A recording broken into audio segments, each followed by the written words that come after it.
En el 2020 aprendimos que el amor y la solidaridad, esas son las fuerzas que nos mueven. En Coopmam somos parte de tus experiencias y sueños. El futuro es ahorra. Cooperativa Mamoncito, deposita tu confianza.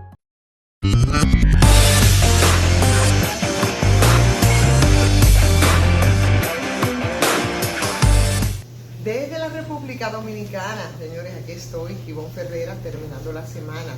Muchas informaciones en el día de hoy, hacemos siempre un resumen y nos detenemos en 2 o 3 temas. Hoy fundamentalmente me quiero detener en lo que ha significado en términos de retroceso, casi 10 años, dice el Banco Mundial, para el aprendizaje escolar en América Latina. Antes, señores, la figura es folclórica. Sí, definitivamente folclórica. Y ha hecho planteamientos que a uno le resultan muy descabellados. Es empresario del transporte, a lo que devino aquí el sindicalismo. Pero, señores, lo que acaba de decir Antonio Marte a propósito de ese congreso que nosotros tenemos, a mí no me parece para nada descabellado.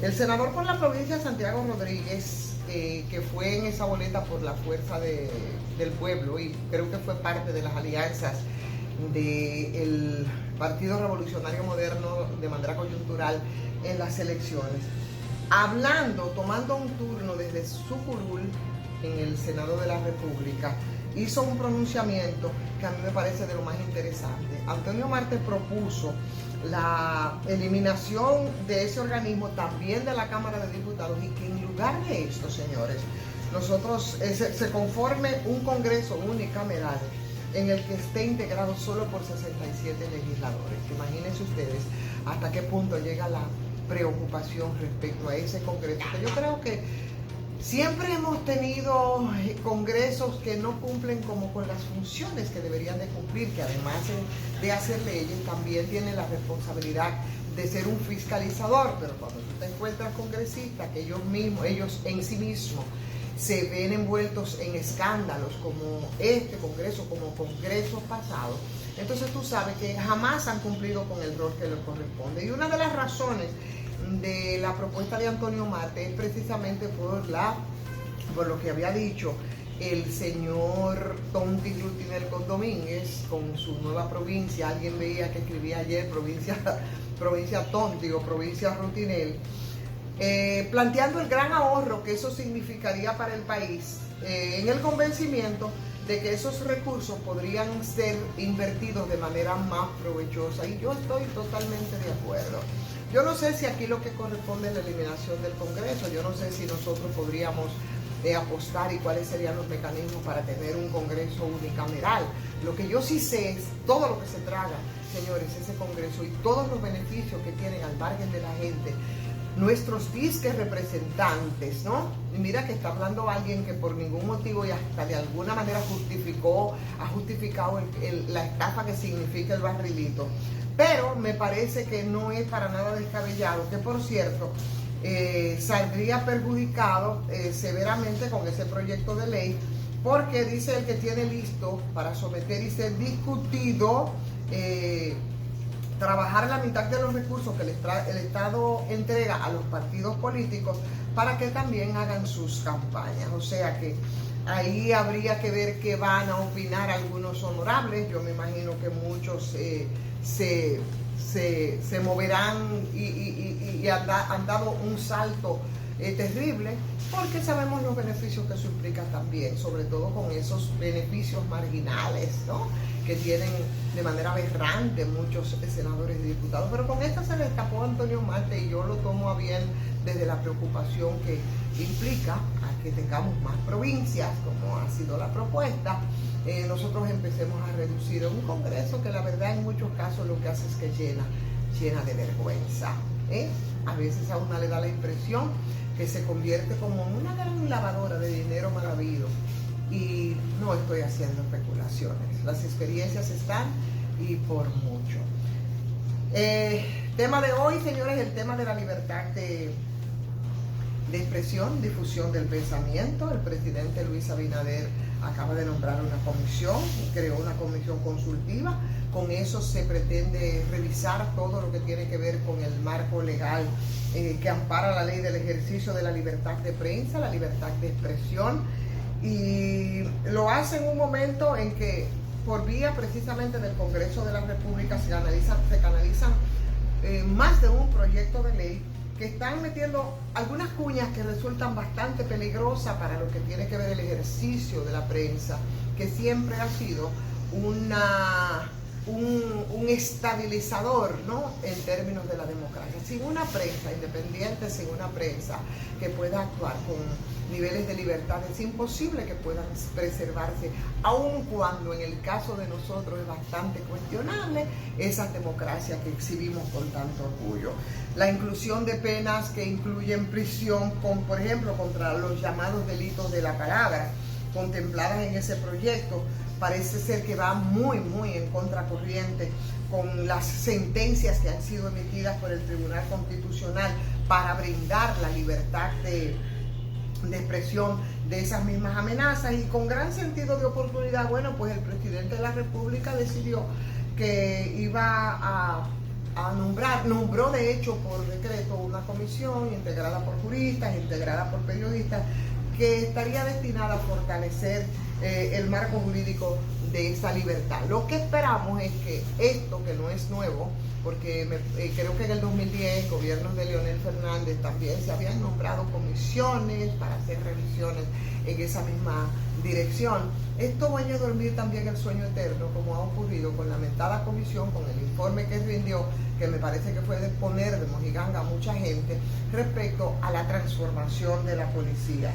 En ese contexto, parece que es conveniente que todas esas piedras que se han colocado en ese camino, puestos en suspensión de inmediatos en los proyectos que están cuestionando esa libertad, sean removidas en este momento. Y de esa manera, bueno, pues esa comisión, que esperamos se respete lo que pueda salir de ella, pueda acometer la tarea de que se armonicen algunas iniciativas, porque, señores, pensarse que se puede coartar la libertad de prensa aquí en este país, en momentos en los que aquí hay tantas deudas, miren, y con eso hago un paso rápido a un informe que hoy publica el Banco Mundial en términos del retroceso. Por ejemplo, nosotros, República Dominicana, hemos retrocedido 10 años en el aprendizaje escolar. 80% de los estudiantes de tercer grado no tienen ni idea, no comprende, no entiende absolutamente nada la lectura de un texto, no sabe matemática, y en sexto grado esas cifras suben, señores, a más de un 90%. Eso significa que de 100 muchachitos en la lectura de un texto no te entienden, apenas el 90%, apenas un 10% pueden entender lo que han leído, y eso es grave. Cierto que tiene que ver lo que han sido estos 2 últimos años con la educación a distancia, pero República Dominicana, con una proporción de estudiantes que vieron programas de educación a distancia en el Gran Santo Domingo, nos coloca en un lugar que es casi vergonzoso. Y no nos sorprende, porque si una deuda grande ha tenido República Dominicana es precisamente con la educación. Desde la conciencia, por supuesto, que en tanto la gente no se educa, no aprende a pensar, es permanentemente manipulada por los políticos y manipulada por los que al final son los que toman las decisiones de nosotros, por nosotros, y nos dejan solamente o en actitud contemplativa o de azores o de asombro, porque son quienes tienen la sartén por el mango. Y para mantener a todo el mundo ahí paralizado, bueno, pues un mecanismo siempre ha sido el de dejar casi por el suelo los niveles de educación. Ese estudio, que lo realiza el Banco Mundial, revela que los estudiantes dominicanos y de América Latina, el retroceso será de 10 años.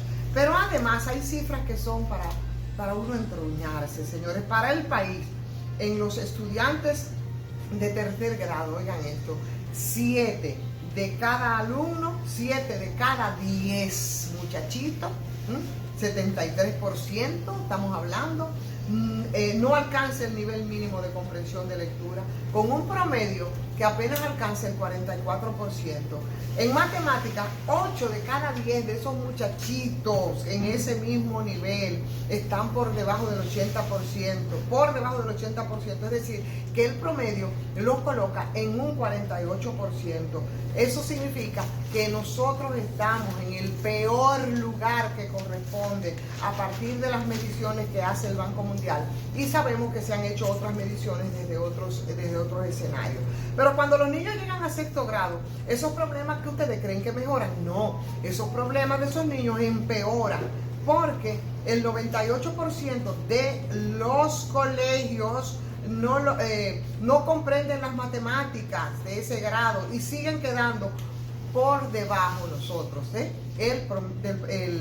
promedio que es de la región, o sea, de América Latina, 83%, y 8 de cada 10 niños no tienen ningún tipo de comprensión de la lectura. Eso aplica para República Dominicana. Significa entonces que ese estudio que resalta que la pandemia efectivamente ha afectado en gran medida los resultados académicos y el desarrollo de las habilidades y la disminución de la tasa de asistencia, de participación y todas esas cosas que nosotros sabemos que ocurrieron con la pandemia. No menos cierto es que sabemos la deuda que tenemos aquí con la educación. Eso disminuye en un 12% los ingresos esperados de los estudiantes, sin contar, por supuesto, la cantidad de jóvenes, de niños, de adolescentes que simplemente decidieron desistir. O sea que ese es otro porcentaje que tendríamos que agregar. La atención a las clases de manera remota se volvió un fiasco para algunos. Otros que de ninguna manera tenían acceso a la educación virtual. Y por supuesto, yo creo que esto debe llamar la atención, y yo creo que ahí es donde deberían de concentrarse las políticas públicas. Cuando estos niños, señores, llegan, por eso es que nosotros que no llegamos a un sexto grado a nivel general en el país, y estamos hablando de un país que tuvimos que arrancar, arrebatar a estos políticos, a estos gobernantes, a estas administraciones desde hace muchísimo tiempo, desde la calle, que se aplicara, que estaba contemplado ya por ley el 4% para la educación. Imagínese usted si ha habido resistencia para que la gente aquí se mantenga en un estado de ostracismo. Entonces, cuando tú vas también a las aulas, tú dices qué es lo que pasa, qué ha pasado con ese 4%. Bueno, en la gestión pasada del presidente Danilo Medina, aquí lo que se hizo fue construcción de escuelas a granel, muchas escuelas sin condiciones, sin protocolo, para corrupción, mucha corrupción, para promoción política, mucha promoción política. De hecho, dos de los incumbentes que estuvieron manejando todos los cuartos que implican el 4% del PIB para la educación salieron ahí con propuestas y programas presidenciales, ¿no? Entonces, ¿qué vamos a hacer nosotros entonces con todo esto? ¿Qué es lo que piensan hacer? Esa revisión, ¿cómo se va a invertir? No solamente en la construcción de esas escuelas, muchas con contratos asignados para que hoy día no aparezcan ni siquiera los solares donde debían levantarse, con también la capacitación del personal docente, señores. Eso por un lado, pero por otro lado, los métodos que aquí se están utilizando para la enseñanza, aquí no se preocupan porque los muchachos aprendan a pensar. Para que nuestros niños aprendan a pensar con lógica. Si un muchacho no sabe pensar, pues ese muchacho no va a aprender nada. Entonces tenemos que también hacer una revolución desde la metodología que aquí se utiliza para la enseñanza, pero la verdad es que esto es vergonzoso, porque nosotros tenemos un lugar preponderante en ese retroceso de 10 años en el aprendizaje escolar, profundizado, por supuesto, con el tema de la pandemia, pero aquí en República Dominicana, en años anteriores, informes como el informe PISA habían dicho que nosotros íbamos para ningún lado, y que nosotros estábamos estancados, y que el sexto grado, en sentido general, después que un muchacho termina los estudios secundarios, señores, no alcanzaban el sexto grado. Por tanto, si no hacemos énfasis y reforzamos el tema de la educación, aquí nosotros no vamos para ningún lado. Hay muchas otras informaciones en fin de semana, evidentemente en un recorrido de lo que fue toda la semana, pero bueno, ahora por cuestiones de tiempo lo dejamos ahí. Tenemos que hacer referencia a otros casos. Les hablaba ayer que íbamos a a hablar profundamente sobre el tema de las tarifas eléctricas, pero también de los apagones, que es un tema que siempre está sobre la mesa, con datos muy concretos. Vamos a conversarlo en la semana. Mientras tanto, no me queda más que agradecer a todos y cada uno de ustedes el seguimiento que nos dan a través de esta humilde transmisión.